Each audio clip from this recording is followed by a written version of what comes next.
آپ کی سیرت میں یہ ملے گی کہ امام احمد بن محمد بن حنبل رحمۃ اللہ علیہ کا یہ طریقہ رہا ہے اور اصول رہا ہے. آپ نے نہ تو کسی شہزادے سے، نہ کسی امیر سے، نہ فقہا، کسی سے، بادشاہوں سے، خلیفہ سے، ایون کہ آپ نے اپنے دوستوں سے بھی کبھی تحفہ قبول نہیں کیا. یہ آپ کی احتیاط تھی. اس کا مطلب یہ نہیں ہے، یہ آپ کی احتیاط تھی. کسی کا بھی تحفہ آپ قبول نہیں کرتے تھے. تو پھر کیا ہوا؟ اب مجبوراً آپ کو مزدوری کرنی پڑتی تھی گھر کا خرچہ چلانے کے لیے. اب خود سوچو یار، 40 سال کے وہ ہیں، اب مزدوری کرنے کے لیے نکلتے کہ بچوں کو روٹی بچوں کو دینی ہے.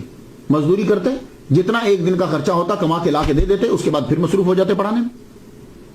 اور کبھی کبھی تو ایسا ہوتا کہ مزدوری ملتی ہی نہیں ہے، کوئی بھی کام مل جاتا آپ مزدوری کا کر لیتے. اور کبھی کبھی ایسا ہوتا کہ آپ کو کام مل ہی نہیں رہا، کام نہیں ملا تو پھر معلوم ہے کیا کرتے؟ دور دراز جگہوں میں جب فصل پک جاتی تو وہ جو مالک ہوتے تھے وہ کچھ چھوڑ جاتے تھے غریبوں کے لیے اور کچھ گرا پڑا چھوڑ جاتے تھے. تو آپ ان سے پوچھتے کیا میں یہ اٹھا لوں؟ وہ اجازت دیتے، ہاں یہ ہماری ملکیت ہے، آپ اٹھا سکتے ہو. تو امام احمد بن حنبل اپنے بچوں کا خرچہ پورا کرنے کے لیے وہاں سے اٹھا کے لاتے. ان سے بڑا صوفی کون ہوگا یار؟ گھر کا خرچہ چلائیں. اور بادشاہ ہزاروں دینار دیتے لیکن قبول نہیں کرتے آپ. کیوں؟ کہ جب ان کا قبول کریں گے تو پھر یہ اپنی بات منوائیں. عبادت، آپ کے بڑے صاحبزادہ یہ کہتے ہیں، عبادت اللہ اکبر جل شان. یہ اصفہان کے قاضی کہتے ہیں کہ میرے ابا 300 رکعات جو پڑھا کرتے تھے جب آپ کی عمر اب 40 کے بعد 70 سے پہلے 300 رکعات پڑھا کرتے تھے. اب ہوتا یہ ہے کہ جب کبھی کتابوں کے اندر، پرانی کتابوں میں لکھا جاتا تو اس کا زیرو جو ہوتا تھا ایسے کر کے ڈال دیتے تھے. تو ایسے جب ڈلتا تھا کہیں سیاہی گر جاتی تو وہ ڈیجٹ کے بعد جو زیرو ہوتا ہے نا، وہاں بڑی پرابلم پڑتی ہے. 100 ہے تو 1000 کبھی بن جاتا ہے، 3 ہے تو کبھی 3000 بن جاتا ہے، 300 ہے تو 3000 بن جاتا ہے.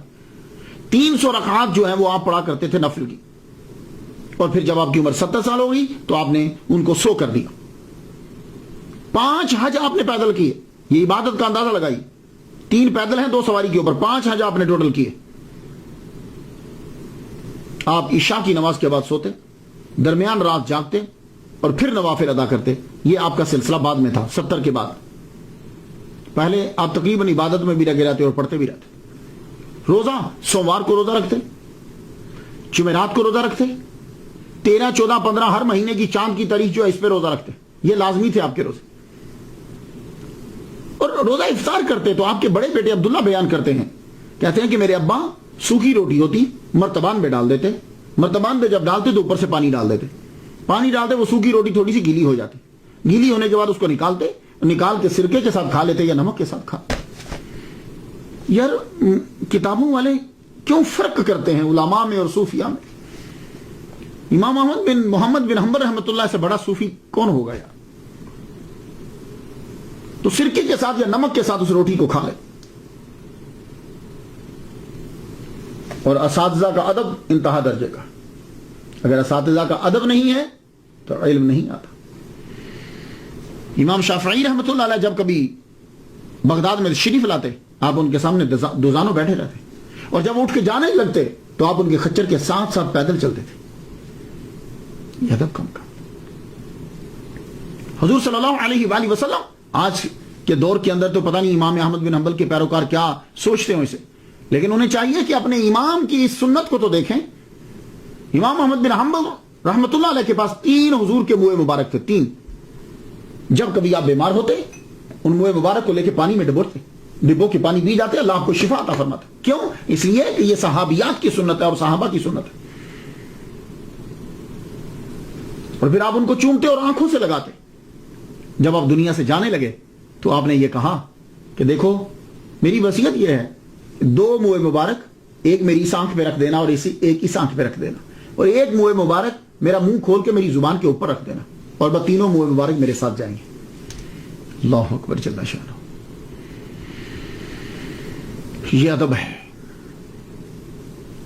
تصوف اور امام احمد بن حنبل. اللہ اکبر جل شانہ. عالم با عمل ہوگا تو صوفی ضرور ہوگا، یہ بات یاد رکھیے. کیونکہ تصوف یہی ہے، علم پر عمل کرنا، یہی تصوف ہے۔ تصوف نام ہے شریعت کی پیروی کا۔ یہ کیسے ہو سکتا ہے کہ جن کے پیروکار غوث اعظم عبد القادر جیلانی رحمۃ اللہ علیہ ہوں وہ صوفی نہ ہوں؟ امام شافعی جو خود اوتاد کے مرتبے پر ہیں، وہ آپ کی تعریف کرتے ہیں کہ میں نے امام احمد بن محمد بن حنبل سے بڑھ کر کوئی متقی، پارسا، فقیہ اور محدث نہیں دیکھا۔ امام احمد بن محمد بن حنبل رحمۃ اللہ علیہ صوفیاء سے بہت پیار کرتے تھے۔ آپ کے دور کے اندر جو مشہور صوفی ہیں بشر الحافی رحمۃ اللہ علیہ اور ذوالنون مصری رحمۃ اللہ علیہ، دونوں کی بڑی عزت کرتے، اور سب سے زیادہ محبت آپ کی بشر حافی سے تھی۔ آپ اپنے بیٹے کو کہا کرتے تھے بیٹے جاؤ ان کی محفل میں بیٹھا کرو۔ اللہ اکبر جل شانہ۔ بشر حافی نے فرمایا، شیخ عبدالحق محدث دہلوی رحمۃ اللہ علیہ نے فقہ اور تصوف کتاب کے اندر یہ لکھا ہے کہ بشر حافی رحمۃ اللہ علیہ نے فرمایا وہ دنیا سے خالص سونے کی طرح گئے۔ امام شافعی رحمۃ اللہ علیہ سے شناسائی تو آپ کی 187 ہجری سے تھی، تب امام احمد بن حنبل رحمۃ اللہ علیہ کی عمر جو ہے وہ 23 سال۔ پھر یہ سلسلہ جاری رہا۔ ایک مرتبہ ایسا ہوا کہ امام شافعی رحمۃ اللہ علیہ کو معلوم ہوا کہ امام احمد، ان کو پتہ تو تھا آپ کے معاشی حالات کیا ہیں اور گزر بسر کیسے ہوتی ہے آپ کی، آپ کو معلوم ہوا کہ یہ یمن جا رہے ہیں عبدالرزاق بن حمام سے حدیث پڑھنے کے لیے، اور پیسے ان کے پاس ہیں نہیں۔ تو امام شافعی رحمۃ اللہ نے اپنا اثر رسوخ استعمال کرتے ہوئے آپ نے ان کو یمن کا قاضی لگوا دیا کہ جب یہ وہاں پہنچے تو قاضی لگے رہے، اور خرچہ جو ہے وہ ملتا رہے گا، تو اس سے حدیث بھی سنتے رہیں گے، علم بھی پڑھ لیں گے، اور پاکٹ منی چلتی رہے گی۔ آپ کو جب یہ کہا امام شافعی رحمۃ اللہ نے کہ میں آپ کو یمن کا قاضی لگوا دیتا ہوں، انہوں نے کہا مجھے نہیں لگنا۔ آپ نے سمجھا شاید میری وجہ سے کہہ رہے ہیں، تو آپ نے گورنمنٹ کی طرف سے کہلوایا کہ آپ کو وہاں کا قاضی لگا دیتے ہیں، آپ پڑھتے بھی رہیے گا اور قضا بھی، جج بھی رہیے گا، فیصلے کرتے رہیے گا۔ جب دوسری مرتبہ یہ بات آپ تک پہنچی تو امام احمد بن محمد بن حنبل رحمۃ اللہ علیہ نے امام شافعی رحمۃ اللہ سے کہا ابو عبداللہ سنو، غور سے سنو، اب آئندہ اگر فورس کیا کہ میں وہاں کا قاضی لگ جاؤں تو سنو میں زندگی بھر آپ سے بات نہیں کروں گا۔ اللہ اکبر۔ امام شافعی سمجھ، امام احمد بن محمد بن حنبل رحمۃ اللہ علیہ، آپ کا نام ویسے تو فقہ کے چوتھے امام میں شمار کیا جاتا ہے، 4 اماموں میں چوتھے نمبر پر، لیکن کچھ لوگوں نے یہ کہا کہ آپ فقیہ نہیں تھے، آپ محدث تھے، کیونکہ آپ نے زیادہ تر حدیث کو جمع کرنے میں لگایا اور آپ نے اپنی زندگی کے اندر فقہ کو عروج نہیں دیا۔ یہ ان کا موقف ہے۔ ان لوگوں کے اندر ابن جریر طبری اختلاف الفقہا کے اندر امام احمد کا ذکر ہی نہیں کیا انہوں نے۔ کیوں؟ وہ کہتے تھے کہ یہ محدث ہیں، فقیہ ہے ہی نہیں۔ ایسے بہت سے رائٹر ہیں کہ جنہوں نے فقہا کا تذکرہ کیا، فقہی مسائل کو بیان کیا، لیکن امام احمد بن حنبل کا ذکر ہی نہیں کیا۔ اسی طرح قتیبہ نے اپنی کتاب المعارف میں فقہا کا تذکرہ کیا، لیکن آپ کا تذکرہ نہیں کیا۔ احسن التقاسیم کے اندر تذکرہ ہے دوسروں کا، لیکن آپ کا ذکر نہیں ہے۔ اسی طرح قاضی ایاز رحمۃ اللہ علیہ نے انہیں محدث شمار کیا ہے، فقیہ نہیں۔ وجہ کیا ہے؟ وجہ یہ ہے کہ لوگ فقہ کو جب دیکھتے ہیں تو کسی کو تو امام اعظم، امام شافعی اور امام مالک کے تناظر میں، ان کے تناظر میں دیکھتے ہیں۔ تو اگر ویسے دیکھا جائے تو واقعی ان کا کام تھوڑا سا ٹوٹل ڈیفرنٹ ہے، ان کی طرح فقہ پہ انہوں نے کام نہیں کیا۔ یہ تو ہر ایک کو تسلیم کرنا پڑے گا۔ ظاہری زندگی کے اندر کوئی مسئلہ پوچھتا تو آپ حدیث کو نکالتے تھے، حدیث پڑھ کر سناتے تھے۔ یہی وجہ ہے کہ ایک مرتبہ آپ کا یہ مسئلہ ہے کہ من ترک الصلاۃ متعمدا فقد کفر، کہ جو نماز چھوڑتا ہے وہ کافر ہو جاتا ہے۔ تو امام شافعی رحمۃ اللہ نے پوچھا جب وہ کافر ہو جاتا ہے تو مسلمان کیسے ہوگا؟ کیا لگے نماز پڑھ کے؟ تو آپ نے کہا جب وہ کافر ہو گیا تو کافر کی نماز تو صحیح ہوتی نہیں ہے، تو چپ ہو گیا۔ تو آپ صرف حدیث پڑھ دیتے تھے، اس کے ظاہری معنی لیتے تھے، آگے نہیں جاتے تھے، یا صحابہ کا کوئی مسئلہ ہوتا تو وہ بیان کر دیتے تھے۔ بہرحال ایسا آپ کی لائف کے اندر ہوا کہ آپ نے فقہی مسئلہ بیان کیا، کسی نے آ کر پوچھا تو آپ نے انکار کر دیا یا اس سے رجوع کر لیا۔ آپ بس حدیث کے اوپر جو ہے وہ زور دیتے تھے۔ یہ میں نے بہت پڑھنے کے بعد، کوئی 400 صفحات پڑھنے کے بعد آپ کو یہ بات میں بتا رہا ہوں۔ اگر آپ تحقیق کرنا چاہیں تو پھر آپ بہت سی کتابوں میں پڑھ سکتے ہیں۔ اللہ تعالیٰ نے آپ کو شہرت جو ہے دوران تعلیم ہی دے دی تھی. لوگ آپ کو جانتے تھے، جہاں آپ جاتے آپ کی علم کا شہرہ تھا. 3 لاکھ حدیث آپ کو زبانی یاد تھی. آپ نے بغداد میں جب تدریس شروع کی تو چاروں طرف سے لوگ آپ کے پاس آنے لگے. جگہ کم پڑ گئی تو جامع مسجد کے اندر آپ نے تدریس شروع کر دی. آپ پڑھایا کرتے تھے. آپ کے حلقے کے اندر ہزاروں کی تعداد ہو گئی. 500 تو صرف اس کے اندر وہ لوگ تھے کہ جو دوات لے کر بیٹھتے تھے. اور یہ بڑی بات ہوتی تھی. یہ جو دوات لے کر بیٹھتے تھے یہ پکے شاگرد ہوتے تھے. ویسے تو اجازت ہوتی تھی کہ سننے والے بھی آ جاتے تھے، ویسے بھی لوگ بیٹھے ہوئے ہیں وہ آ جاتے تھے، لیکن جس کے پاس قلم اور دوات ہوتی تھی وہ یہ سمجھا جاتا یہ پکا اس مدرسے کا حلقے کا شاگرد ہے. تو 500 وہ تھے جو حدیث بیٹھ کر لکھا کرتے. اور آپ 2 کلاسیں لگایا کرتے تھے امام احمد بن حنبل. ایک کلاس گھر کے اندر لگتی تھی. اس کے اندر وہ ہوتے تھے جو دور دراز سے خاص شاگرد ہیں، جن میں آپ کے بیٹا ہے بڑا اور آپ کے چھوٹے صاحبزادے اور جو ہیں وہ خاص جو شاگرد ہوتے تھے جن کو سارا پڑھنا ہے. پھر اس کے بعد دوسری کلاس جو لگتی تھی وہ جامع مسجد کے اندر لگتی تھی، اور وہ کلاس آپ عصر کے بعد لگایا کرتے تھے. اس کے اندر شاگردوں کو بھی اجازت ہوتی، عوام بھی آتی تھی، عام لوگ جو ہیں سب کے سب اس کے اندر شامل ہوتے تھے. تو اس کے اندر آپ حدیث بیان کیا کرتے تھے. جو مسائل برننگ کوسچنز ہوتے تھے جس کا لوگوں کے جیسے کتاب الایمان آپ پاس رکھتے تھے، اشربہ، اس طرح کے مسائل جو بھی چل رہے ہوتے تھے وہ آپ ساتھ لے جاتے. پھر اس کے اوپر گفتگو ہوتی. آپ کا طریقہ کیا تھا؟ جب آپ پڑھاتے تھے تو پڑھاتے ہوئے آپ دیکھ کر پڑھاتے تھے، زبانی نہیں پڑھاتے تھے. حدیث کی آپ املا کرواتے تھے، لیکن کسی کو جب بھی لکھواتے تو آپ کتاب سامنے کھول لیتے. جتنا آپ نے پڑھا تھا کہیں سے وہ سب کا سب آپ لکھتے جاتے تھے. لکھ کے آپ کے پاس وہ سب موجود تھا. جب آپ پڑھانے لگتے تو اس کو سامنے رکھ لیتے. اتنی احتیاط کرتے تھے کہ ایسا نہ ہو کہ میں حدیث بیان کرنے لگوں تو کوئی لفظ نہ ہو تو میں ڈال دوں، کوئی ہو تو میں نہ ڈال پاؤں.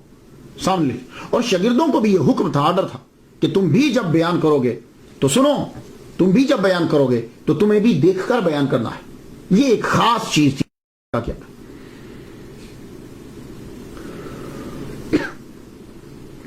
اسی لیے امام علی المدینی وہ جب پڑھانے لگے، آپ کے بہت بڑے شاگرد ہیں، تو کہا کرتے تھے میرے سردار امام احمد نے فرمایا کہ دیکھ کر حدیث جو ہے وہ بیان کرو. اور یہ خاص طور پر آپ کے حلقہ کے اندر یہ حکم تھا کہ کوئی میری حدیث کے ساتھ فتویٰ نہ لکھے. یہ جو چیزیں ہیں نا، اس لیے لوگوں نے آپ کو فقیہ شمار نہیں کیا. کوئی فتویٰ نہیں لکھا. ہاں فتویٰ دیتے تھے، لیکن حدیث کے ساتھ کوئی لکھے نہیں. حدیث صرف حدیث لکھو. اللہ اکبر جل شانہ. حضور صلی اللہ علیہ وسلم نے 40 سال میں باقاعدہ تبلیغ شروع کی. ویسے تو اچھی اچھی باتیں تو آپ بتاتے رہتے تھے، لیکن باقاعدہ آپ نے 40 سال میں تو یہی اس سنت پر بھی عمل کیا. امام کب کے 3 لاکھ حدیثوں کو یاد کر چکے تھے، کب کی صلاحیت آپ کے اندر پیدا ہو چکی تھی، لیکن جب 40 سال کے ہوئے تو نبی کی سنت پر عمل کرتے ہوئے تدریس کو شروع کیا. حدیث پر حتی الامکان کوشش کرتے کہ حدیث پر عمل ہو. میں اٹھوں نا حدیث. حضور صلی اللہ علیہ وسلم کی حدیث ہے کہ آپ نے پچھنے لگوائے. پچھنے وہ کٹ لگواتے ہیں نا، خون نکلوا. تو آپ نے ابو طیبہ کو رضی اللہ تعالیٰ عنہ کو 1 دینار دیا تھا. تو آپ بھی اسی طرح کرتے، جب پچھنے لگواتے تو حجام کو 1 دینار دیتے. آپ کو لونڈی کی ضرورت نہیں تھی. جب آپ نے 2 نکاح کیے ہیں تو اب لونڈی کیوں رکھنی؟ صرف اس لیے کہ حضور صلی اللہ علیہ وآلہ وسلم کے پاس تھی، حدیث کے اوپر عمل ہو جائے. یہ مختصر سی میں نے آپ کو سیرت ان کی بتلائی. اصل جس چیز نے آپ کو مشہور کیا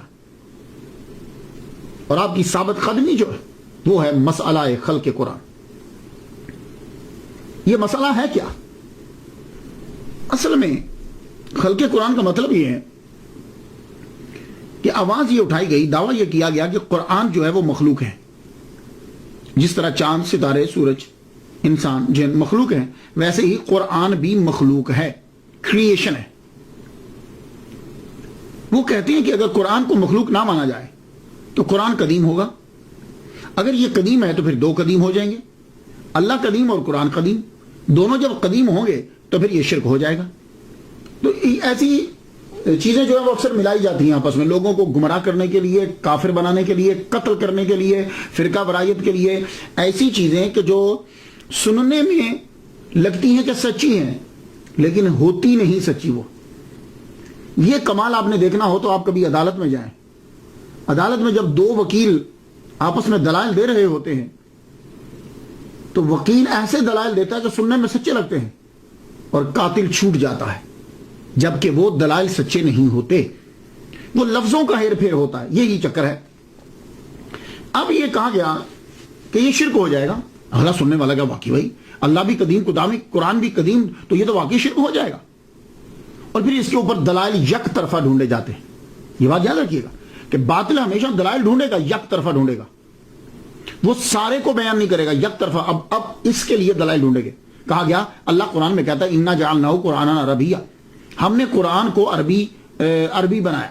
ٹھیک ہے, تو اب جب بنایا مطلب ہے کہ خالہ کا. اچھا, خود ہی جعلا کا معنی جعلناہ کا معنی خالہ کا کر لیا خود ہی, جبکہ پورے قرآن مجید کے اندر اللہ تعالیٰ نے قرآن مجید کے لیے پورے قرآن کے اندر خالہ کا لفظ استعمال ہی نہیں کیا. جس کے لیے جعلا کا لفظ استعمال کیا اس کے لیے کہیں نہ کہیں خالہ کا استعمال کر دیا. جیسے انی جاعل فی الارض خلیفہ, میں خلیفہ بنانے والا ہوں, تو انی خالقکم بشرا من طین, خالق کا لفظ استعمال کر دیا. لیکن قرآن مجید کا جب کہا انا جعلناہ قرآنا عربیہ, تو اس کے لیے خلقنا کا ترجمہ لفظ استعمال نہیں کیا. وجعلنا اللیل لباسا وجعلنا من الماء کل شیء حی. تو کیسے کہتے ہیں کہ جیسے یہ جعلنا ہے, اسی طرح قرآن کے ساتھ بھی جعلنا ہے, تو یہ بھی مخلوق وہ بھی مخلوق. اور ایک اور وجہ یہ تھی کہ عیسائی یہ کہا کرتے تھے اور پوچھتے تھے کہ بھائی تمہارے قرآن میں عیسیٰ علیہ السلام کے بارے میں کیا لکھا ہے؟ تو کہا کہتے کلمۃ اللہ. تو کہتے اچھا تو یہ کلمۃ اللہ ہے نا, تو اللہ کا کلام جو ہے وہ قدیم ہے, تو عیسیٰ جو ہے یہ بھی قدیم ہے, تو اللہ کا بیٹا ہوا, گاڈ ہوا, لارڈ ہوا. تو اب مسلمانوں نے بجائے اس کے کہ اس کے دلائل دیتے کہ بھائی جب کلمۃ اللہ کہا ہے تو ساتھ یہ بھی کہا ہے کہ وہ حضرت مریم بھی کھاتی ہیں, حضرت عیسیٰ بھی کھاتے ہیں, یہ بھی تو قرآن کے اندر ہے. تو وہ بجائے اس کے کہ تشریح کرتے اور ان کو سمجھاتے بتلاتے, خود اپنے اوپر جو ہے نا وہ طاری کر لی چیز اور خود پیچھے ہٹنے لگ گئے. تو جی قرآن مجید کو جو ہے نا وہ مخلوق بولو, اور یہ اکثر مسلمانوں کا وتیرہ رہا ہے. چارلس ڈارون کا نظریہ جب چلا تھا نا, تو مسلمانوں نے قرآن مجید کی تشریح بھی وہی کرنے لگ پڑے تھے کہ انسان بندر کی ہی اولاد ہے. ہاں, تو یہ بجائے اس کے کہ یہ کہیں کہ ابھی سائنس نے ترقی نہیں کی, قرآن تک یہ نہیں پہنچے, یہ اپنے قرآن کو لے جائیں گے, اس قرآن کو وہاں ڈال دیں گے اس کی تفسیر کے اندر.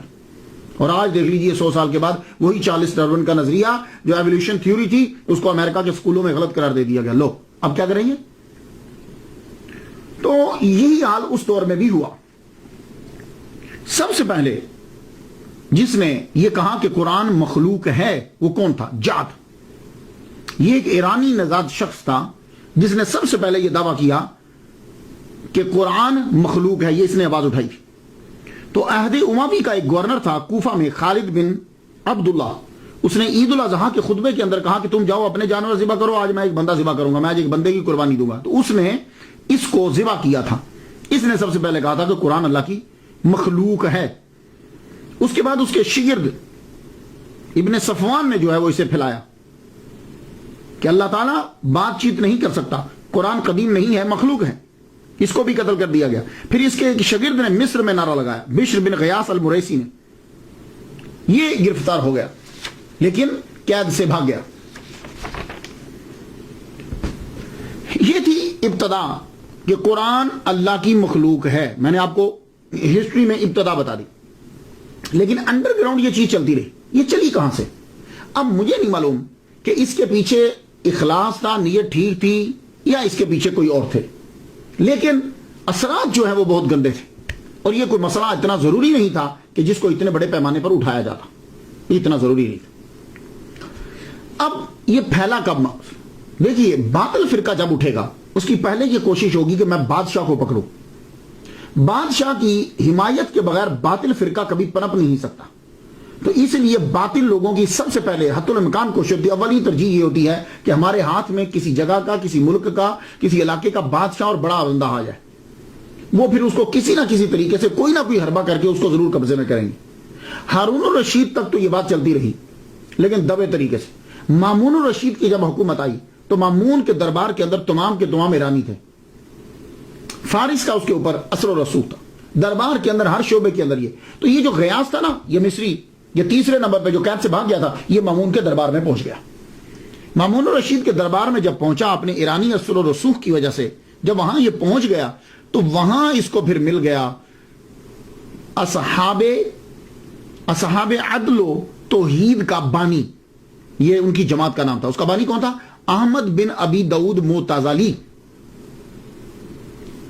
اور یہ دونوں نے مل کر مامون الرشید کے کان بھرنے شروع کر دیا.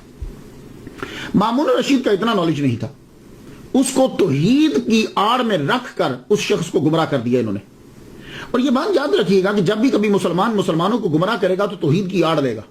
یہ ایک ایسا مسئلہ ہے کہ شیطان نے بھی توحید کی آڑ لے کر نبی کی توہین کی تھی, اور یہ توحید کی آڑ لے کر پھر گمراہ کیا جاتا ہے. تو تب بھی یہی ہوا کہ سب سے پہلے جماعت بنائے گی. جماعت کا نام تھا اصحاب عدل توحید, یہ یعنی عدل اور توحید کے اصحاب, یہ جماعت تھی. اور اس کا بانی کون تھا؟ اس کا بانی جو ہے وہ احمد بن ابی داؤد متزلی. مامون الرشید کے جب کان بھر دیے گئے تو مامون الرشید کو یہ بتایا گیا کہ دیکھیے قرآن مجید جو ہے یہ اللہ تعالیٰ کی مخلوق ہے. اللہ تعالیٰ جو ہے یہ بول نہیں سکتا. ہاں وہ یہ کرتا ہے کہ وہ حکم دیتا ہے تو گویائی پیدا کر دیتا ہے. وہ اس نے حکم دیا تو قرآن لوح محفوظ پہ پیدا ہو گیا. اس نے حکم دیا تو قرآن جبریل علیہ السلام کی زبان پہ پیدا ہو چل پڑا. اس نے حکم دیا تو یہ قرآن جو ہے یہ مخلوق ہے. اگر مخلوق نہیں مانو گے تو پھر یہ بھی قدیم ہو جائے گا. تو جب دو قدیم ہو جائیں گے تو توحید اڑ جائے گی. مامون الرشید کہنے لگا ہونا توحید خراب نہیں ہونی چاہیے کیونکہ اللہ تعالیٰ سب کچھ معاف کر دیتا ہے, شرک معاف نہیں کرتا. تو وہ یہ نہیں سمجھا کہ ان دونوں کے پیچھے خباثت کیا ہے. تو جب مامون الرشید نے اسے تسلیم کر لیا تو مامون الرشید نے کیا کیا, تمام فقہا علماء کو بغداد میں بلا لیا. جب فقہا علماء کو بلایا تو بلا کر مناظرے شروع ہو گئے. مناظرے جب شروع ہوئے تو مامون الرشید کے ابتدائی دور تک جب تک وہ بغداد میں تھا صرف مناظرے ہی ہوتے تھے.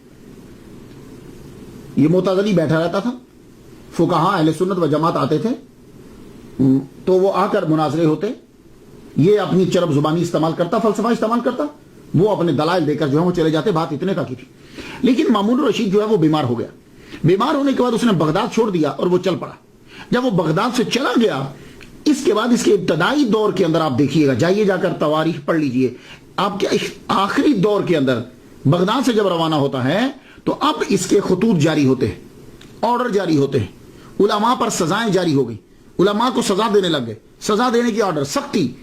تو وہ آپ ذرا غور سے پڑھیے گا. میں آپ سے یہ کہوں گا کہ آپ ان خطوط کو پڑھیے. ایک پہلی بات میں آپ کو بتا دوں کہ بادشاہ خلیفہ جب خط نشر کرتے ہیں تو ان کا خط کتاب نہیں ہوتا. ان کے خط سے جملے مختصر ہوتے ہیں اور آرڈر ہوتا ہے, بس مختصر جملے. یہ خط جب آپ پڑھیں گے جو مامون الرشید کے خلق قرآن کے مسئلے میں ہیں, یہ لگتا ہے کسی مولوی نے لکھے ہوئے, کسی فلسفی نے لکھے ہوئے. لمبی عبارتیں, اور اس عبارات کا جو ہے وہ طریقہ یہ بتلاتا ہے کہ خلیفہ کا خط لکھا ہوا نہیں ہے. تو بات بھی اصل میں یہ تھی کہ مامون جو ہے وہ آخری عمر میں بیمار ہو گیا, وہ بستر علالت پر تھا. یہ جو وزیر ہے احمد بن ابی داؤد متزلی, یہ وزیر بھی تھا اس کا اور خاص سیکرٹری بھی تھا. یہ کیا کرتا تھا, یہ خود لکھتا تھا. لکھنے کے بعد آپ پتہ نہیں سناتا تھا بھی تک کہ نہیں سناتا تھا. لکھنے کے بعد وہ اس سے اجازت لے لیتا کہ میں اس کو آپ کی طرف سے بھیج رہا ہوں. وہ آگے اس کو کیا تھا, ٹھیک ہے بھیج دو, بھیج دیا. اب یہ لیٹر جو ہے وہ آنے لگ گئے بغداد میں کہ سارے فقہا کو اکٹھا کرو, جو مانتا ہے تو ٹھیک ہے, نہیں مانتا تو اس کی گردن اڑا دو, قید کر دو. اب یہ اتنے سنگین خط جب آخر میں آنے لگے تو یہی مامون بغداد میں رہتے ہوئے اتنے سخت آرڈر کیوں نہیں دے رہا تھا, یہ شک میں ڈال دیا بات. وہاں جا کر یہ آرڈر کیوں دینے لگا, اور آرڈر بھی اس وقت کہ جب یہ بالکل بستر علالت پر ہے, بلکہ بستر مرگ پر ہے. تو لگتا ہے کہ مامون کی کارستانی نہیں ہے, لیکن ظلم شروع ہو گیا. بلایا جاتا زر اور زور دونوں کے ساتھ, علماء کو بلایا جاتا کہ آپ اس کو مانو. اکثر لوگوں نے ماننا شروع کر دیا. لیکن امام احمد بن محمد بن حنبل, محمد بن نوح, امام یوسف بن یحییٰ البویتی مصری, نعیم بن حماد, یہ چار آدمی ایسے تھے کہ جنہوں نے انکار کر دیا. امام احمد بن محمد بن حنبل, محمد بن نوح رستے میں ان کا وصال ہو گیا. امام یوسف بن یحییٰ البویتی, ان کا بھی وصال جو ہے قید کے اندر ہو گیا. نعیم بن حماد, ان کا وصال جو ہے واسق باللہ کے دور میں قید میں ہو گیا. بچے صرف تو امام احمد بن محمد بن حنبل بچے. آپ کو 2 سال 4 ماہ تک قید میں رکھا گیا اور روزانہ کوڑے مارے جاتے ہیں. ایک دفعہ مامون کے دربار میں آپ حاضر ہوئے ہیں, اس کا مطلب یہ نہیں کہ آپ حاضر نہیں ہوئے, حاضر ہوئے ہیں آپ, لیکن گفتگو ویسے رہتی. ایک مرتبہ پابا زنجیر بھی غالباً کہتے ہیں کہ جب بلایا گیا، ویسے دربار میں پہلے ہوئے، بابا زنجیر جب پہنچے تو رستے میں اس کا انتقال ہو گیا تھا جب آپ کو گرفتار کر کے لے جایا جا رہا تھا، لیکن جب وہ بغداد میں تھا تو آپ دربار میں پہنچے، تو آپ نے درباریوں سے مخاطب ہو کے کہا اگر قرآن حادث ہو تو یہ اس کا کلام ہے، درباریوں یہ بتاؤ اگر قرآن حادث ہو تو یہ اس کا کلام ہے، پھر اللہ کی ذات محل حادث ہوگی، اور یہ محال ہے، قرآن مخلوق ہے، مجھے یہ بتاؤ کہ یہ بات ضروریات دین سے ہے یا نہیں؟ اگر اس بات کو مانے بغیر دین مکمل نہیں ہوتا پھر حضور صلی اللہ علیہ وسلم نے، صحابہ نے، اور تمہارے علاوہ دوسرے تمام علماء نے اس کو کیوں چھپایا؟ بتاؤ، سب چپ۔ اگر مخلوق مانو گے تو یہ ایک کتاب عام کتاب ہو جائے گی کہ جس کے لیے پھر نبی کی ضرورت نہیں ہوگی، تمہاری عقل کی ضرورت ہوگی، اور شاید تم لوگ یہی چاہتے ہو۔ یہ آپ کی تقریر تھی کہ اصحاب عدل توحید یہ سارے کے سارے جو ہیں پریشان ہو گئے، اس جماعت کا صدر چپ، اور آپ دربار میں کھڑے، آپ کے سامنے 2 بندوں کو قتل کر دیا گیا، 2 بندوں کو قتل کیا گیا، لیکن آپ ذرا بھی مرعوب نہیں ہوئے۔ آپ کی نظر پڑ گئی ایک آدمی پر کہ جو امام شافعی کا ماننے والا تھا، آپ اس کی طرف دیکھ کے کہنے لگے او ایک بات تو بتاؤ، کیا تمہیں یاد ہے کہ موضع پر مسح کرنے کے بارے میں امام شافعی رحمۃ اللہ کا قول تمہیں یاد ہے؟ لوگ حیران ہے کہ بھائی یہاں گردن اڑا دی گئی ہے اور یہ آدمی یہاں بھی فقہ کے مسائل میں پڑا ہوا ہے۔ مامون مر گیا، لیکن مامون مرتے ہوئے وصیت کر گیا اپنے جانشین اور بھائی معتصم کو کہ میرے بعد توحید کا خیال رکھنا، قرآن مخلوق ہے، اسے ضرور عام کرنا، تبھی توحید بچے گی، ورنہ توحید جو ہے وہ تباہ ہو جائے گی۔ اور عدل و توحید کی جماعت کا بانی احمد بن ابی داؤد معتزلی، اسی کو اپنا سب کچھ سمجھنا، یہی تمہارا وزیر، یہی تمہارا سب کچھ ہے، جو کہے اس کی ماننا۔ معتصم کا دور آیا، اس کا ظلم بڑھ گیا، امام احمد کا مسئلہ معتزلی کے ہاتھ میں چلا گیا، اس نے قید میں پھر خوب کوڑے لگوائے، ایک آدمی تھک جاتا دوسرا مارنے لگ جاتا، دوسرا تھک جاتا تیسرا مارنے لگ جاتا، اور جب آپ مار کھاتے کھاتے بے ہوش ہو جاتے تو تلوار کی کوچ سے آپ کو اٹھایا جاتا، یوں مار کے اٹھو۔ اللہ اکبر، 1.5 سال تک آپ کو روزانہ پیٹا گیا، آپ اندازہ کیجئے 1 سال 6 ماہ تک آپ کو روزانہ پیٹا گیا، اور جب دیکھا کہ لوگوں کے اندر اب اثر جو ہے وہ غلط پڑنے لگ گیا، کہیں لوگ خلاف نہ ہو جائے، چھوڑ دیا گیا آپ کو۔ آپ جب گھر آئے تو جسم کا کوئی حصہ نہیں تھا جو پھٹا ہوا نہیں اور کٹا ہوا نہیں، کئی ماہ تک آپ کا علاج ہوتا رہا۔ جب آپ ٹھیک ہوئے تو جامع مسجد میں آئے، جامع مسجد میں آئے تو اب پتا چلا کہ بھئی لوگ تو جو اکٹھا ہونے لگ گئے، گورنمنٹ کو پریشانی ہوگی، حکم جاری کیا گیا۔ اب جب آپ ٹھیک ہوئے تو معتصم مر چکا تھا، واسق کا دور آ گیا تھا، واسق بھی معتصم کے نقشے قدم پہ چل رہا ہے۔ تو واسق کا جب دور آیا تو واسق جو ہے نا اس پہ ذرا اثر کم تھا، اتنا زیادہ نہیں، اثر کم تھا، لیکن اثر تو تھا۔ اب اس نے قید سے تو نکال دیا، لیکن حکم جاری کیا کہ آپ جامع مسجد میں نماز نہیں پڑھ سکتے، آپ گھر سے باہر نہیں نکل سکتے، آپ تدریس نہیں کر سکتے، آپ کسی سے مل نہیں سکتے، گویا کہ گھر کے اندر نظر بند کر دیا گیا۔ اور انہی سالوں کے اندر آپ نے پھر المسند جو ہے وہ لکھی، آپ کی جو کتاب ہے، آپ کے بیٹوں کو آپ املا کرواتے تھے اور وہ لکھتے تھے، کیونکہ اور تو کوئی آ نہیں سکتا تھا۔ واسق باللہ کے دور کے اندر واسق باللہ نے بھی توبہ کی اور اس کا اثر بھی کم ہوا۔ کیا کہ قرآن مخلوق ہے، یہ مذاق بن گیا، ایک چیز جس کے پیچھے خلوص نہیں ہوتا، جس کے پیچھے کوئی سچائی نہیں ہوتی، وہ ایک دور کے بعد ختم ہو جاتی۔ آپ دیکھ لیجئے وہی سعودی عرب کہ جس میں قبروں کے بارے میں اور قبروں پر جانے کے بارے میں سختی تھی، اب اسی سعودی عرب کے اندر کنگ عبدالعزیز یونیورسٹی کے ڈاکٹر موسیٰ جو ہیں وہ خود کہتے ہیں کہ میں قبر پہ جاتا ہوں، میں دعا پڑھتا ہوں۔ تو یہ تبدیلی آتی رہتی ہے۔ تو واسق ایک دن بیٹھا ہوا تو ایک مسخرہ آ گیا۔ آپ کو پتا بادشاہوں کے درباروں میں مسخرے تو ہوتے، مسخرہ آ گیا، آگے کہنے لگا، آتے ہی داخل ہوا تو آ کے کرتا ہے، کہتا امیر المومنین اللہ آپ کو قرآن کے بارے میں اجر دے۔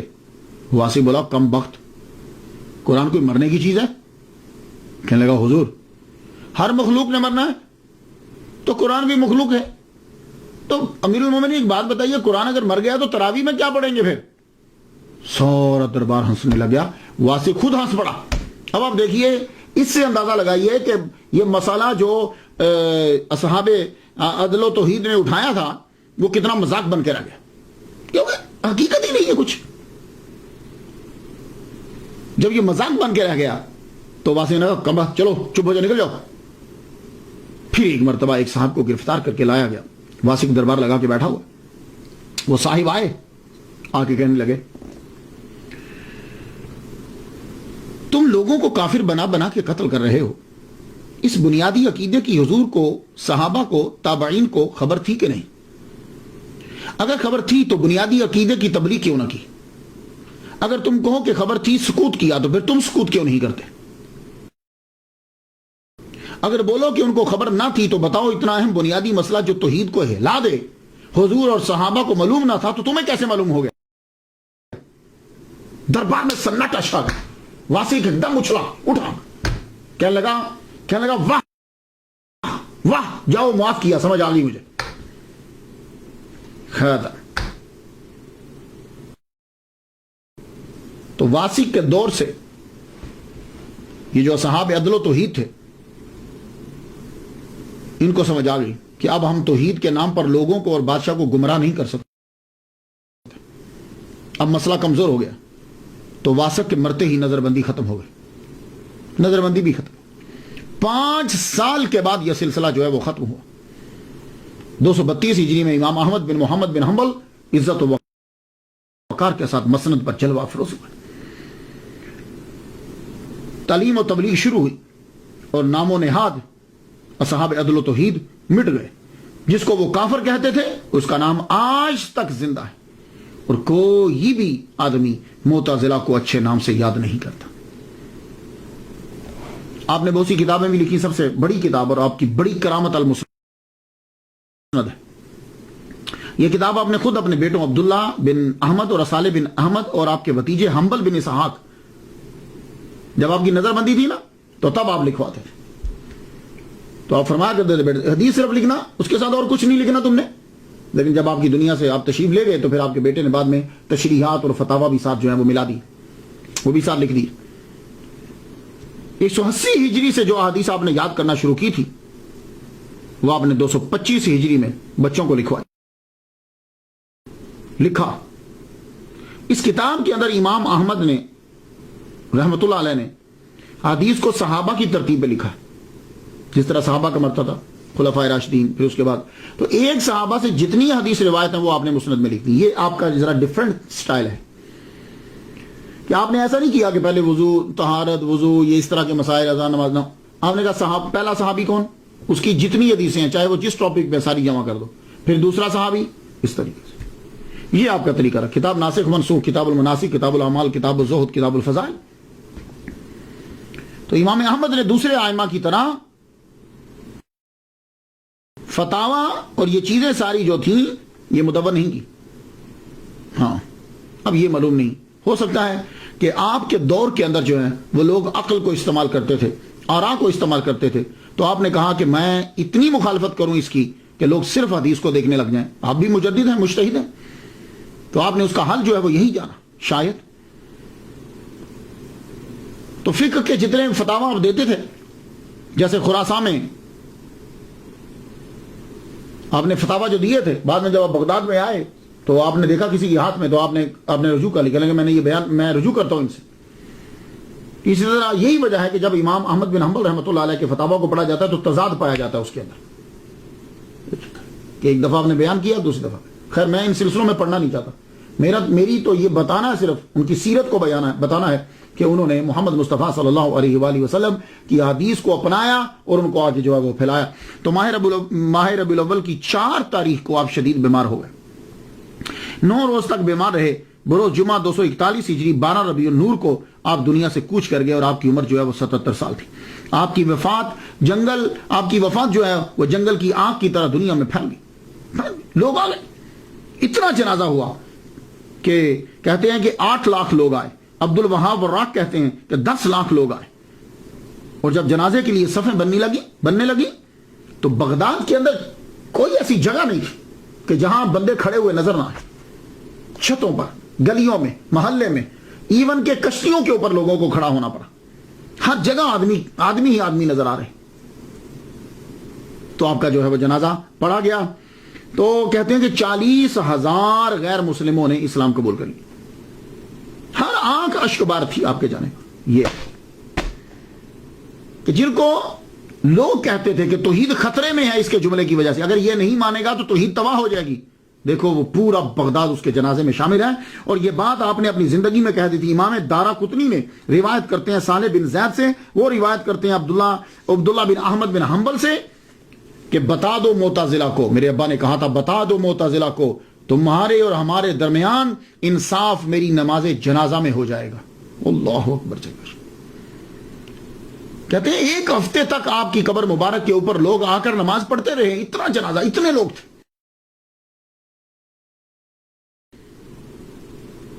60,000 تو صرف عورتیں بعد میں آئی تھی، جبکہ روکا گیا ان کو کہ نہیں جانا، لیکن نہیں، اتنی عقیدت اور محبت تھی بغداد کے لوگوں کو آپ سے۔ اس سے بڑھ کر اور کیا مقام ہو سکتا ہے کہ پیران پیر، دستگیر، شہباز لامکانی، قندیل نورانی، الشیخ سید عبد القادر جیلانی الحسنی والحسینی رحمۃ اللہ علیہ آپ کے پیروکار، آپ بھی حنبلی ہیں۔